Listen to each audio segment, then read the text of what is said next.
అందరికీ నమస్కారం. ఈరోజు షార్ట్‌లో నేను బొంబాయి పల్లి కారం చూపిస్తున్నానండి. అది ఎలా చేసుకోవాలో కారప్పొడి అనమాట ఇది. అయితే ఎంత టేస్టీగా ఉంటుందంటే అంత టేస్టీగా ఉంటుంది వేడి వేడి అన్నంలోకి. ఒకసారి ట్రై చేసి చూడండి.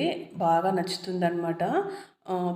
చట్నీలు, కూరలు అన్నీ వదిలేసి ఈ కారం పెట్టుకొని నెయ్యేసుకొని తింటారు కంపల్సరీ మీరు. అయితే వీటికి కావాల్సినవి పల్లీలనమాట. మెయిన్ ఇంగ్రీడియంట్ పల్లీలు. నేనైతే పల్లీలు ఒక గ్లాస్ తీసుకున్నాను. అవి మంచిగా రోస్ట్ చేసుకోండి. తర్వాత నువ్వులు ఒక హాఫ్ గ్లాస్ నువ్వులు, ఒక హాఫ్ గ్లాసు అవిసె గింజలు ఉంటాయి కదా, అవి కూడా వేసుకున్నాను అనమాట. 2 కలిపి ఒక గ్లాస్ అనుకోండి. అవి 2 కలిపి వేయించుకోండి. మంచిగా పౌడర్ అయ్యేటట్టుగా మంచిగా నీట్గా వేయించుకోండి. తర్వాత ఒక గుప్పెడంత కరివేపాకు తీసుకున్నాను.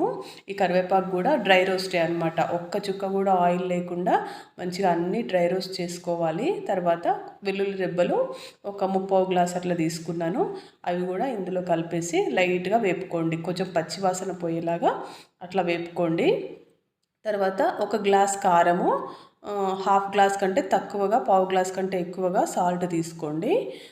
అన్నీ మిక్సీ వేసుకొని మొత్తం ఫైన్ పౌడర్ లాగా కలుపుకోవాలన్నమాట. ఎంతో టేస్టీగా ఉంటుందన్నమాట. దీని లాంగ్ వీడియో లింక్ కింద ఇస్తాను, చూడండి. టేస్టీగా ఉండే బొంబాయి పల్లి కారం రెడీ అయిపోయింది. చాలా అమృతంగా ఉంటుందన్నమాట. ఈ ఎండల్లో కూడా ఈజీగా తినేసేయచ్చు. నచ్చితే కనుక లైక్ చేసి సబ్స్క్రైబ్ చేసుకోండి. Thank you.